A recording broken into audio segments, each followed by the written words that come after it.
Thank you, Mr. Speaker. I hope the House will not mind if I begin with a personal confession.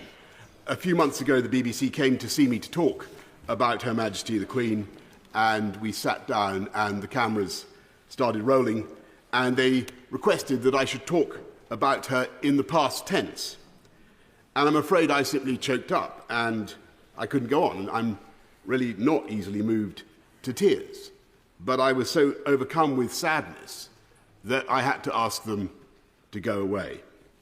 And I know that today there are countless people in this country and around the world who have experienced the same sudden access of unexpected emotion. And I think millions of us are trying to understand why we are feeling this deep and personal and almost familial sense of loss. Perhaps it's partly that she's always been there, a changeless human reference point in British life, the person who, all the surveys say, appears most often in our dreams, so unvarying in her pole-star radiance that we have perhaps been lulled into thinking that she might be in some way eternal. Think what we asked of her and think what she gave. She showed the world not just how to reign over a people, she showed the world how to give, how to love, and how to serve. And as we look back at that vast arc of service, its sheer duration is almost impossible to take in. She was the last living person in British public life to have served in uniform in the Second World War.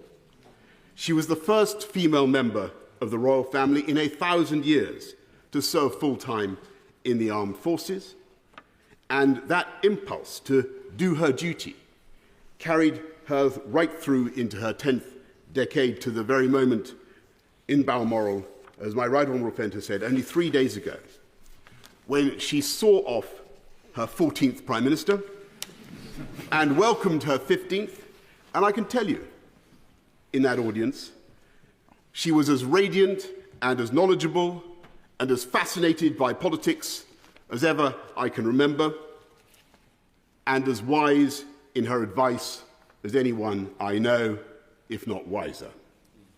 She knew instinctively how to cheer up the nation, how to lead a celebration. I remember her innocent joy more than 10 years ago after the opening ceremony of the London Olympics, when I told her that the leader of a friendly Middle Eastern country seemed actually to believe that she had jumped out of a helicopter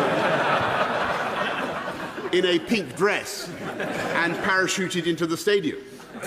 And I remember her equal pleasure on being told just a few weeks ago that she had been a smash hit in her performance with Paddington Bear. And perhaps more importantly, she knew how to keep us going when times were toughest. And unlike us politicians, with our outriders and our armour-plated convoys, I can tell you, as a direct eyewitness, that she drove herself in her own car with no detectives and no bodyguard, bouncing at alarming speed over the Scottish landscape to the total amazement of the ramblers and the tourists we encountered. And it is that indomitable spirit with which she created the modern constitutional monarchy, that the succession has already seamlessly taken place. And I believe she would regard it as her own highest achievement, that her son, Charles III, will clearly and amply follow her own extraordinary standards of duty and service. Yeah.